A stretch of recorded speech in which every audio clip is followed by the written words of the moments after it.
സംസ്ഥാനത്തെയും പത്തനംതിട്ട ജില്ലയിലെയും സർക്കാർ ആശുപത്രികൾ അനാഥമാക്കിയ ആരോഗ്യമന്ത്രി വീണ ജോർജ് രാജിവെച്ചു പോകും വരെ കോൺഗ്രസ് സമരവുമായി മുന്നോട്ടു പോകുമെന്ന് KPCC general secretary advocate Pazhakulam Madhu. ജില്ലയിലെ CPM പാർട്ടി അവരുടെ എല്ലാ ശക്തിയുമായി വന്നാലും വീണ ജോർജിനെതിരെയുള്ള സമരത്തെ അടിച്ചമർത്താനാവില്ല. CPMന്റെ ഭീഷണി കോൺഗ്രസ് അവജ്ഞയോടെ തള്ളുന്നു. വീണയ്ക്കെതിരെ പരസ്യമായി പ്രതികരിച്ച ജില്ലാ സെക്രട്ടറി അടക്കമുള്ള നേതാക്കളെ നിലയ്ക്ക് നിർത്താൻ കഴിയാത്ത CPM കോൺഗ്രസിനെ സമരം ചെയ്യാൻ പഠിപ്പിക്കേണ്ടെന്നും പഴകുളം മധു പറഞ്ഞു. ഒരു യുവ നേതാവ് ഇവിടെ വന്ന് വിവരങ്ങൾ അന്വേഷിച്ചില്ലായിരുന്നെങ്കിൽ ബിന്ദുവിന്റെ ശവം യവന്മാരും അറിയാതെ കുഴിച്ചു മൂടിയത്. കാരണം ബിന്ദു മരിച്ചിട്ടില്ല, ബിന്ദുവിനെ കാണാനില്ല. FIR എടുക്കും, വർഷങ്ങളോളം വരെയും. നമ്മുടെ ജില്ലയിൽ തന്നെ ജസ്ന എന്ന് പറയുന്ന ഒരു കുട്ടിയെ കാണാതായിട്ട് എത്ര വർഷമായി, കാണാനില്ല. കുഴിച്ചു മൂടിയാൽ അങ്ങനെ കുഴിച്ചു മൂടിയവന്മാർ അത്ര നീചന്മാരാണിവർ. ആരോഗ്യമന്ത്രി വീണ ജോർജിന് കൂട്ടുനിൽക്കുമായിരുന്നു. അതാണ് വീണ ജോർജ് തെറ്റ്. ആ തെറ്റ് അക്ഷന്തരീയമായ തെറ്റാണ്. ആ തെറ്റ് മാപ്പർഹിക്കാത്ത തെറ്റാണ്. ആ തെറ്റ് ആരോഗ്യമന്ത്രി ചെയ്യുന്നത് കൊണ്ട് അതിന്റെ ആഴം കൂടും, അളവ് കൂടും. അതിന് ഉത്തരവാദിത്വം അവർ തന്നെ എടുക്കണം. പിന്നെ അവരെ കസേരയിരിക്കാൻ അർഹതയില്ലാത്തവരായി മാറും. അതുകൊണ്ടാണ് ആരോഗ്യമന്ത്രി രാജിവെക്കണമെന്ന് പറയുന്നത്. അല്ലാതെ ആരോഗ്യമന്ത്രി രാജിവെച്ചിട്ട് ഞങ്ങളിവിടെ മത്സരിച്ച ശിവദാസൻ നായരെ കസേര കയറ്റി ഇരുത്താൻ വേണ്ടിയല്ല ഈ സമരം. ആരോഗ്യമന്ത്രി രാജിവെച്ചിട്ട് ഈ കേരളത്തെ രക്ഷിക്കണം, മോചിപ്പിക്കണം എന്നാവശ്യപ്പെട്ടുകൊണ്ടാണ്. ആരോഗ്യ മേഖലയിൽ കേരളത്തിൽ ചികിത്സാ പദ്ധതികളെല്ലാം അവതാളത്തിലായി. കാരുണ്യ ചികിത്സാ പദ്ധതി, പണമില്ല. മരുന്ന് വാങ്ങി, പണമില്ല. ആരോഗ്യ ചികിത്സാ പദ്ധതിയിലും അതുപോലെ നിരവധി പദ്ധതികളിലും പണമില്ലാത്തത് മൂലം മരുന്ന് കിട്ടുന്നില്ല. സർക്കാർ ആശുപത്രികളിൽ മരുന്ന് കൊടുക്കുന്നില്ല. കാരുണ്യ ആരോഗ്യ ചികിത്സാ പദ്ധതി, ആരോഗ്യ കിരണം, കാരുണ്യ ബെനവലന്റ് ഫണ്ട്, ഹൃദ്യം, JSSK ഇത്രയും പദ്ധതികൾ കേരളത്തിൽ അവതാളത്തിലായിരിക്കുന്നു. ഒന്നും പ്രവർത്തിക്കുന്നില്ല. ഈ പദ്ധതികൾ പ്രവർത്തിച്ചാൽ അതിന്റെ ഗുണം കിട്ടുന്ന പാവങ്ങൾക്കാണ്. പക്ഷെ ഒന്നും പ്രവർത്തിക്കുന്നില്ല. നിങ്ങൾക്കറിയാമോ, 2024 മാത്രം പകർച്ചവ്യാധി പിടിച്ച് കേരളത്തിൽ 568 മനുഷ്യക്കോലങ്ങൾ മരിച്ചു വീണു. ഈ സംസ്ഥാനത്ത് പകർച്ചവ്യാധി പിടിച്ചിട്ട് ഈ വീണ മന്ത്രിയായതിനു ശേഷം എല്ലാ വർഷവും നിരന്നു വരുന്നു പകർച്ചവ്യാധികൾ. കോവിഡും അതുപോലെ എല്ലാ മഞ്ഞപ്പിത്തം, ഡെങ്കിപ്പനി, ഷീഗല്ല, മുണ്ടിനീര് തുടങ്ങിയ എല്ലാ രോഗങ്ങളും എല്ലാ മാസവും, എലിപ്പനി ഉൾപ്പെടെ എല്ലാം, നിപ്പ ഉൾപ്പെടെ എല്ലാം വരികയാണ്. എല്ലാ മാസവും വരും.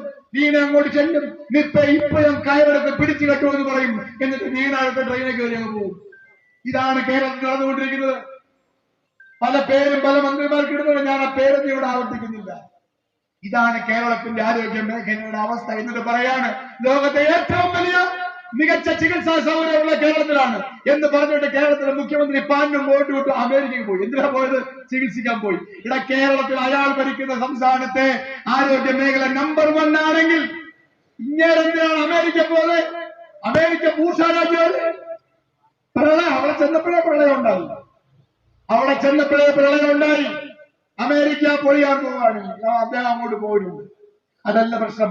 കേരളത്തിൽ രാജഭരണകാലം മുതൽ കേരളത്തിന്റെ ആരോഗ്യ മേഖല മെച്ചപ്പെട്ടതാണ്. ഇന്ത്യയിലെ എല്ലാ സംസ്ഥാനങ്ങളിലും മെച്ചപ്പെട്ടതാണ്. അതിന്റെ അവകാശം പിണറായി വിജയനും വീണ ജോർജിനും അവരുടെ കുടുംബത്തിനും അവകാശപ്പെട്ടതല്ല. അവർക്കതിൽ അവകാശമില്ല, അവർക്കൊരു പങ്കുമില്ല.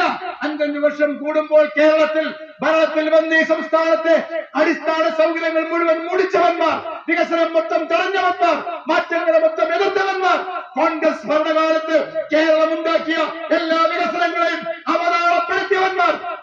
അൻസാർ മുഹമ്മദ് ഇവിടെ നിൽക്കുന്നു, നവാസ് പത്ര നടന്നിരിക്കുന്നു.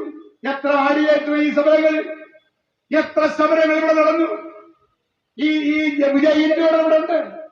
എത്ര സമരങ്ങളിൽ നമ്മൾ ചെറുപ്പക്കാരെ കൊല്ലാക്കൊല ചെയ്യാൻ പോലീസിനെ വീണ അയച്ചുകൊണ്ടിരിക്കുന്നു. വീണയ്ക്ക് യൂത്ത് ഓഫീസറെ വിലക്കിട്ട് കാണണം. വീണ പ്രത്യേകം പറഞ്ഞിരിക്കുകയാണ്.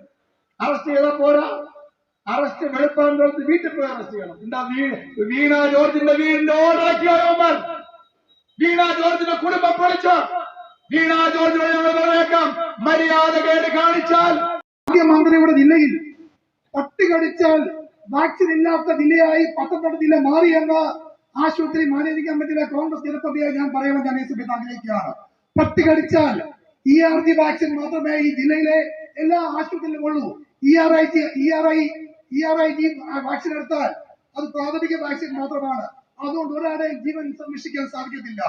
പട്ടി കടിച്ചാൽ ഉണ്ടാകുന്ന വില കൂടിയ വാക്സിൻ ഈ ജില്ലയിൽ ഒരു സ്ഥലത്തുമില്ല എന്ന് പത്തനംതിട്ട ബ്ലോക്ക് പ്രസിഡന്റ് ജെറി മാത്യു സാം അധ്യക്ഷത വഹിച്ചു. A Shamsuddin, George Maman Kondoor, Aneesh Varikkannamala, K Sivaprasad, advocate A Suresh Kumar, Vettoor Jyothiprasad, K Jasinkutty, Johnson Vilavinal, MC Sherif, MR Unnikrishnan Nair, MS Siju, advocate Roshan Nair, advocate Shyam Kuruvila, Rajani Pradeep, Vijay ഇന്ദിയുടൻ, അബ്ദുൽ കലാം ആസാദ്, PK ഇക്ബാൽ, CK അർജുനൻ, നഹാസ് പത്തനംതിട്ട എന്നിവർ സംസാരിച്ചു. 9 ന്യൂസ് മലയാളം, പത്തനംതിട്ട.